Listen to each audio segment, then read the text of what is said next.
Hello बच्चों। तो आज हमारा नया टॉपिक है निषेचन।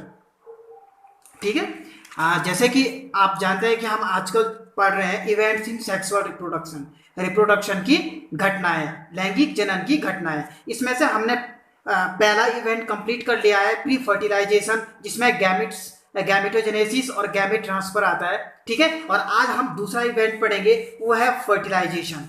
ठीक है। तो देखिए, ठीक है। तो निषेचन या इसको इंग्लिश में बोलते हैं फर्टिलाइजेशन, लैंगिक जनन की सर्वाधिक महत्वपूर्ण घटना है भाई। जो ये फर्टिलाइजेशन होती है, ये लैंगिक जनन की सबसे महत्वपूर्ण घटना है, क्योंकि इसमें सिनगेमी होता है, युग्मकों का आपस में क्या होता है, संलयन होता है। इसलिए और इसके परिणाम स्वरूप क्या बनता है, जाइगोट बनता है। इसलिए निषेचन जो है कि लैंगिक जनन की एक क्या है, महत्वपूर्ण घटना है। लैंगिक जनन की सर्वाधिक महत्वपूर्ण घटना युग्मकों का युग्मन है, यानी कि संलयन। यह प्रक्रिया युग्मक संलयन कहलाती है, सिनगैमी। ठीक है। जिसके परिणाम स्वरूप जाइगोट बनता है।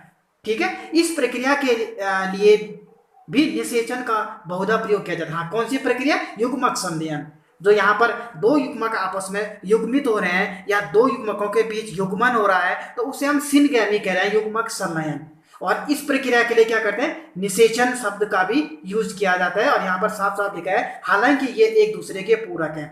हम ज्यादातर आपने देखा होगा सिनगैमी और निषेचन शब्द को एक सिनोनिम्स के तौर पे यूज करते हैं, लेकिन हालांकि जबकि दोनों शब्द क्या है, एक दूसरे के पूरक है, इंटरचेंजेबल है भाई।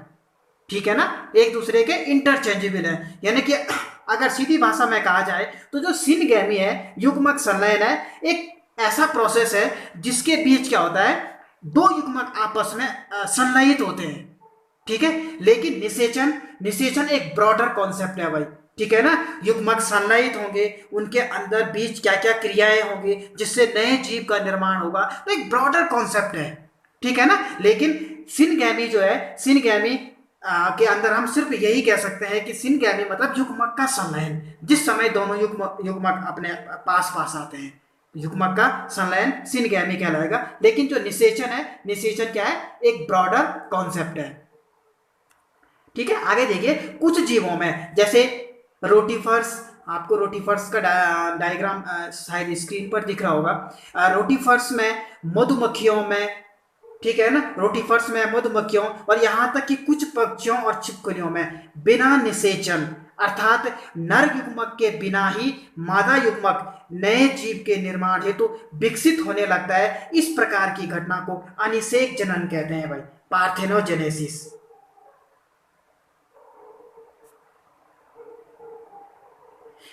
मोस्ट इंपॉर्टेंट क्वेश्चन है बेटा, कि अनिषेक जनन किसे कहते हैं। तो आप लिखेंगे, नर युग्मक के बिना ही मादा युग्मक नए जीव के निर्माण हेतु विकसित होने लगती है, या विकसित होती है। इस घटना को क्या कहते हैं, अनिषेक जनन कहते हैं या पार्थिनोजेनेसिस कहते हैं। आप या फिर हम लिख सकते हैं कि नर युग्मक के बिना ही मादा युग्मक नए जीव का निर्माण करती है, तो हम इसे अनिषेक जनन कहते हैं। जिस भी तरीके से आप परिभाषा लिखो, लेकिन इसमें क्या होता है, नर युग्मक की आवश्यकता नहीं होती है भाई।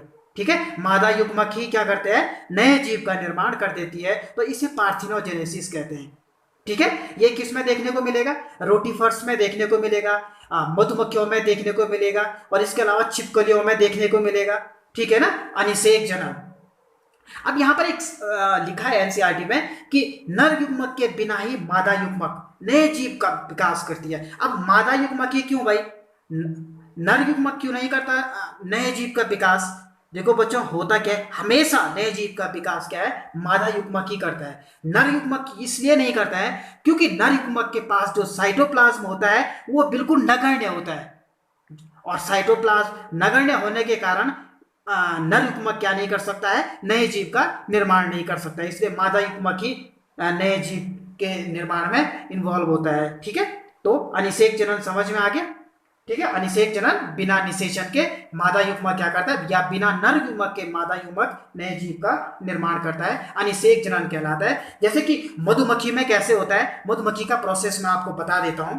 ठीक है, ध्यान से देखिए, हमेशा ध्यान रखिए। कि जो ये मधुमक्खी में क्या होता है, जो मेल बी होती है, जो मेल मधुमक्खी होती है, वो हैप्लॉइड होती है। कैसी होती है? हैप्लॉइड। और जो क्वीन होती है, जो फीमेल बी होती है, वो हमेशा डिप्लॉइड होती है। ये याद रखिएगा, ठीक है।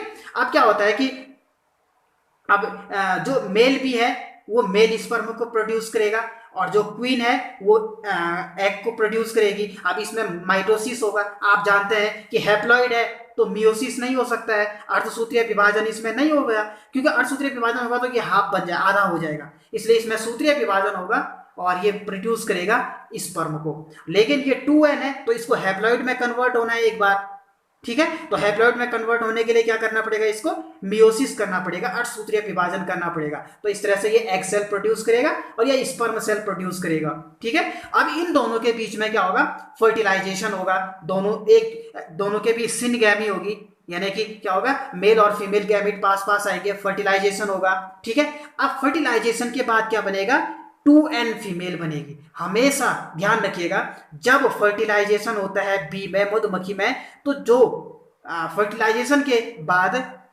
जो जीव बनेगा वो फीमेल होगी भाई, ठीक है ना। क्या बनेगी, फीमेल होगी। और फीमेल में फिर सूत्रीय विभाजन होगा, और जिस फीमेल बी को रॉयल जेली खाने को मिलेगी, ठीक है, जिस फीमेल बी को रॉयल जेली खाने को मिलेगी वो बन जाएगी क्वीन डिप्लॉइड। और जिसको रॉयल जेली खाने को नहीं मिलती है वो सिंपल शहद खा करके क्या करती है, डेवलप होती है, उसको कहेंगे वर्कर या स्टेराइल फीमेल। लेकिन दोनों क्या होंगे, 2n होंगे, यानी कि डिप्लॉयड होंगे, ठीक है भाई, समझ में आ गया इतना। जिसको रॉयल जेली खाने को मिलेगी वो क्वीन में डेवलप होगी, और जिसको रॉयल जेली नहीं मिलेगी, सिंपल शहद खाने को मिलेगा, वो क्या होगा, स्टेराइल फीमेल होगी, वर्कर होगी, श्रमिक मधुमक्खी, ठीक है, हिंदी में बोलते हैं। और ये डिप्लॉयड होगी, ठीक है। अब यहां पर देख रहे हैं आप, जब मियोसिस हुआ था तो 2 एग सेल बनी थी, ठीक है ना। अब क्या होती है कि जो ये दूसरी एग सेल है, अब इसको मेल स्पर्म नहीं मिलता है भाई, ठीक है, ये सीधे प्रोड्यूस करती है, ठीक है, इसमें और ड्रोन को प्रोड्यूस करती है, ठीक है। इसमें माइटोसिस होता है सूत्रीय विभाजन के दौरान, और नॉन फर्टिलाइजेशन स्टेज है भाई इसकी, जिसको पार्थेनोजेनेसिस हम कहते हैं, और ड्रोन बनते हैं, ड्रोन यानी कि मेल। तो ये क्या है, हैप्लॉइड है, क्योंकि हैप्लॉइड सेल से बन रहे हैं। तो यहां पर देख रहे होंगे आप, जो मेल है वो हैप्लॉइड होगा और जो क्वीन है वो डिप्लॉइड होगी। और यहाँ पर दो फर्टिलाइजेशन भी देखने को मिल रहा है और नॉन फर्टिलाइजेशन यानी कि पार्थेनोजेनेसिस भी मिल रहा है। यहाँ पर मेल स्पर्म की आवश्यकता नहीं पड़ रही है, बल्कि फीमेल ही क्या कर रही है, सीधे प्रोड्यूस कर रही है ड्रोन को, ठीक है। और हमेशा याद रखिएगा कि बी में जब भी फर्टिलाइजेशन होगा तो फीमेल ही बनेगी भाई, फीमेल ही डेवलप होगी, ठीक है। और नॉन फर्टिलाइजेशन या पार्थेनोजेनेसिस में मेल बनेगी, जिसको हम ड्रोन कहते हैं, ठीक है। आगे देखिए, अधिकतर जलीय जीवों में, किसमें, जलीय जीवों में, ठीक है, अधिकतर जलीय जीवों में, जैसे अधिकतर शैवाल तथा मछलियों, और यहां तक कि जल स्थलचर मतलब एम्फीबियंस प्राणियों में, जो जल में भी रहते हैं और स्थल में भी रहते हैं, प्राणियों में युग्मक संलयन बाहरी माध्यम यानी कि जल के माध्यम से होता है, अर्थात जीव के शरीर के बाहर संपन्न होता है। जो निषेचन होगा वो जीव के शरीर के बाहर किसी माध्यम में होगा, और वो माध्यम क्या है, जल है। और ध्यान रखिए कैसे जीवों में, सिर्फ जलीय जीवों में, ठीक है ना, जलीय जीवों में या जल स्थलचर, जो जल में भी रहते हो और स्थल में भी रहते हो, जैसे कि कौन, मेंढक, ठीक है। तो मेंढक में भी बाह्य निषेचन देखने को मिलेगा। इसमें क्या होता है बच्चों, बाह्य निषेचन, ठीक है, जीव के शरीर के बाहर संपन्न होगा कौन, निषेचन। इस प्रकार के युग्मक संलयन को या सिनगैमी को बाह्य निषेचन कहते हैं, ठीक है, एक्सटर्नल फर्टिलाइजेशन, ठीक है। सीधी सी बात है कि एक्सटर्नल फर्टिलाइजेशन मीन्स जो फर्टिलाइजेशन होगा वो मेल के अंदर नहीं होगा, ठीक है, बल्कि बाहर माध्यम में होगा, जल में, यानी कि फीमेल भी अपने गैमेट्स को प्रोड्यूस करेगी जल में, और मेल भी अपने गैमेट को प्रोड्यूस करेगी जल में, और जल में ही दोनों गैमेट्स पास पास आएंगे, सिनगैमी होगा और फर्टिलाइजेशन होगा। तो इसे हम कहेंगे बाह्य निषेचन, यानी कि शरीर के अंदर नहीं हो रहा है, ठीक है। और इसका डिसएडवांटेज भी है भाई, आगे देखते हैं किस तरह से इसके डिसएडवांटेज है, ठीक है। देखिए, बाह्य बाह्य निषेचन करने वाले जीव दो लिंगों में व्यापक समकालिकता प्रदर्शित करते हैं तथा बाहरी माध्यम जल युग्मक संलयन के अवसर को बढ़ाने के लिए काफी संख्या में युग्मक निर्मुक्त होते हैं भाई। अब देखो यहाँ पर जो गैमिट्स बनेंगे, चाहे मेल हो चाहे फीमेल हो, बहुत अधिक संख्या में बनते हैं। क्यों? क्योंकि ये दोनों ये क्या है, जल में क्या करते हैं, जल में निर्मुक्त होते हैं और वहां पर इनको सिनगैमी होती है जिसके कारण अधिक से अधिक गैमिट्स क्या हो जाते हैं, नष्ट होने की संभावना रहती है। और इसके अलावा आगे देखिए बॉनी फिश आपको डायग्राम दिख रहा होगा स्क्रीन पर, मेंढक और बॉनी फिश का। इसमें भारी संख्या में संतानें पैदा होती हैं, परंतु इसमें सबसे बड़ी कमी यह है कि संतानें शिकारियों का शिकार हो जाती हैं, जैसे या फिर संतानें शिकारियों का शिकार होने जैसी नाजुक स्थिति से गुजरती हैं और वयस्क होने तक उनकी उत्तरजीविता काफी जोखिमपूर्ण होती है। अब देखो इसका सबसे बड़ा डिसएडवांटेज क्या है, किसका? बाह्य निषेचन का। निषेचन होता है जल में, और इससे क्या होता है कि जल में रहने वाले अन्य जीव क्या कर देते हैं, इन गैमेट्स को खा देते हैं, या फिर इनसे जो जीव बनता है सिनगैमी और सिनगैमी होता है उसके फर्टिलाइजेशन, इसके पश्चात जो जीव बनता है ये छोटे छोटे ये जीव इनको क्या कर देते हैं, जल में रहने वाले अन्य जीव खा देते हैं, जिससे कि इनकी संख्या बहुत कम हो जाती है और इनका जो जीवन होता है वो काफी जोखिमपूर्ण होता है। ठीक है। और जो बाह्य निषेचन करने वाले जीव होते हैं इसमें अक्सर देखने को मिलता है बच्चों, इसमें पेरेंटल केयर नहीं होती है, यानी कि ये जो जनक होते हैं ये अपनी संतानों की रक्षा नहीं करते हैं, पेरेंटल केयर नहीं होती है, ये सीधे गैमेट्स छोड़ देते हैं और उनमें फर्टिलाइजेशन होता है और लाखों की संख्या में जीव बनते हैं और अधिकतर जीव क्या होता है, जलीय जंतु खा देते हैं और उसमें से कुछ बच जाते हैं और वो फिर अपना जीवन यापन करते हैं। आगे इनकी लाइफ साइकिल आगे इस तरह से बढ़ती है। ठीक है। अब देखो भाई ये डिसएडवांटेज होने के बाद क्या हुआ, प्रकृति में एक नया चेंज आया और जो उच्च प्राणी थे उनमें आंतरिक निषेचन हुआ ताकि इस हानि को रोका जा सके। और अक्सर देखा होगा आपने उच्च श्रेणी के पादप, चाहे सरीसृप हो, चाहे पक्षी हो, चाहे स्तनधारी हो, ओविपेरस हो चाहे विविपेरस हो, ये इनमें पेरेंटल केयर देखने को मिलती है। पक्षियां भी अपना अंडा सेकती हैं, उनकी केयर करती हैं। और मनुष्य में भी क्या होता है, पहले बच्चा डेवलप होता है माता के गर्भ में, उसके बाद जब बच्चा पैदा होता है उसके बाद माता उसकी देखभाल करती है, तो एक पेरेंटल केयर देखने को मिलती है उच्च श्रेणी के पादपों में। तो देखिए आगे बहुत सारे स्थलीय जीवों में, स्थलीय, अब यहाँ पर स्थलीय शब्द का यूज हुआ, जैसे कि फंजाई, उच्च श्रेणी के प्राणी जैसे सरीसृप, रेप्टाइल्स, ठीक है, पक्षी और स्तनधारी, एवं अधिकतर पादप जैसे ब्रायोफाइट्स को पादप जगत का एम्फीबिया भी कहते हैं भाई। ठीक है, पादप जगत का एम्फीबिया ब्रायोफाइट्स, क्योंकि ये ब्रायोफाइट्स पहले पादप थे जो क्या होने लगे थे, पृथ्वी पर रहने लगे थे, स्थल पर रहने लगे थे। इससे पहले के जितने भी प्लांट होंगे वो जल में होंगे, जल में उनका लाइफ साइकिल होगा, जल में रहते होंगे। लेकिन ब्रायोफाइट्स स्थल पे और जल में दोनों पे रहने के योग्य थे, तो इसको इसलिए पादप जगत का एम्फीबियंस कहते हैं ब्रायोफाइट्स को। ठीक है। तो अधिकतर पादप जैसे ब्रायोफाइट्स, टेरिडोफाइट्स, जिम्नोस्पर्म तथा एंजियोस्पर्म में युग्मक संलयन सिनगैमी जीव के शरीर के भीतर ही होती है भाई। ठीक है। और जब क्या होता है, निषेचन, या फिर हम कहते हैं जब सिनगैमी युग्मकों का संलयन जीव के शरीर के भीतर होता है, तो इस प्रकार इसे हम क्या कहते हैं, इस प्रक्रिया को आंतरिक निषेचन या इंटरनल फर्टिलाइजेशन कहते हैं। ठीक है। आगे देखिए, इन सभी जीवों में अंडे की रचना मादा शरीर के भीतर होती है। जो भी अभी मैंने आगे जो जीव बताए, स्थल चर और जो उच्च श्रेणी के जो पादप बताए, ठीक है, इनमें अंडे की जो रचना होती है वो जीव के शरीर के भीतर होती है। और आंतरिक निषेचन करने वाले जीवों में, ऐसे जीव जिनमें आंतरिक निषेचन होता है उसमें नर युग्मक चलनशील होता है। हमेशा जिन जीवों में आंतरिक निषेचन होगा उसमें जो नर युग्मक होगा, मेल गैमेट्स होगा, वो मोटाइल होगा, वो चलनशील होगा भाई, वो गति कर सकता है। लेकिन अंडे, और उन्हें अंडे के साथ युग्मक करने के लिए अंडे तक पहुंचना होता है। वो चलनशील इसलिए होते हैं क्योंकि वो क्या करते हैं, गति करते हैं और उसके पश्चात क्या होंगे, वो अंडे तक पहुंचेंगे।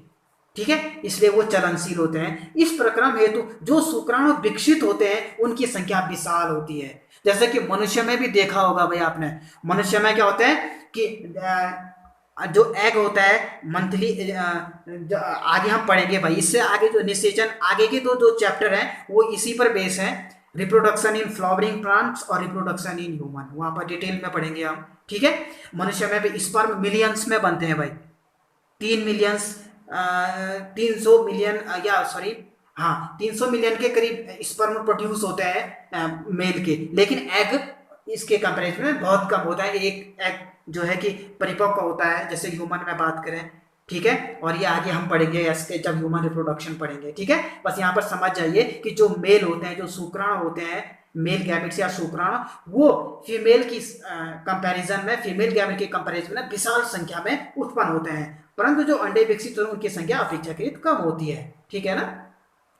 बीजीय पादपों में अचलशील नर युग्मक पराग नली द्वारा युग्मक तक पहुंचता है, मादा युग्मक तक। देखो बीजीय पादप जो होते हैं, सीड प्लांट्स, कल भी मैं बता रहा था, जिसमें पराग नली बनती है, तो इसमें नर युग्मक क्या होते हैं, अचल होते हैं, ठीक है। मेल गैमेट्स आपने देखा होगा, पहले तो मेल गैमेट को ले जाने का काम कौन करता है, पोलन ग्रेन करते हैं, ठीक है, परागण करते हैं, परागकण जो होते हैं, ठीक है। और वहां पर क्या बनी थी, मैंने बोली थी इस तरह से,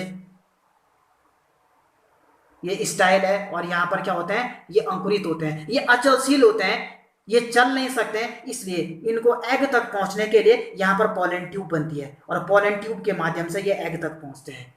तो बीजीय पादपों में जो ये अचल होते हैं भाई, ठीक है। सिर्फ कुछ जीवों में हमें आंतरिक निषेचन वाले कुछ जीव जो होते हैं उनमें हमें क्या मिलता है, नर युग्मक चलनशील मिलता है, जैसे कि मनुष्य में भी जो शुक्राणु होते हैं वो गतिशील होते हैं, ठीक है। लेकिन बीजीय पादप जो होते हैं, कौन से, ध्यान रखिए, बीजीय पादप जिनमें पोलन ग्रेन या पोलन सैक बनती है, ठीक है ना, पोलन सैक होते हैं, या फिर हम कहते हैं कि जिसमें पराग नलिका बनती है, पराग नलिका के द्वारा ये पोलन ट्यूब के द्वारा ये क्या करते हैं, यहाँ पर निषेचन क्या एग तक या मादा युग्मक तक पहुंचते हैं। और हमेशा याद रखिएगा कि अचलशील युग्मक पराग नली द्वारा मादा युग्मक तक पहुंचते हैं, जब निषेचन के लिए या सिनगैमी के लिए अचलशील या नॉन मोटाइल नर युग्मक मादा पराग नली के माध्यम से मादा युग्मक तक पहुंचते हैं, तो इसे कहते हैं साइफोनोगैमी, साइफोनोगैमी इंपॉर्टेंट है बेटा, ठीक है। और कल मैंने आपको एक और बताया था, जब नर युग्मक मादा युग्मक तक जल में तैर करके पहुंचता है, तो उसे कहते हैं जूइडोगैमी, ठीक है। जब तैर या हम कह सकते हैं कि तैर कर जाता है, तो उसको जूइडोगैमी कहेंगे। और जब नर युग्मक मादा युग्मक के पास पराग नली के द्वारा पहुंचेगा, तो उसको साइफोनोगैमी कहते हैं। तो आज हमने पढ़ा निषेचन, और कल हम पढ़ेंगे निषेचन के बाद की अवस्था, पोस्ट फर्टिलाइजेशन स्टेज, और कल ये चैप्टर खत्म हो जाएगा। पढ़ाई करते रहिए, ऑल द बेस्ट।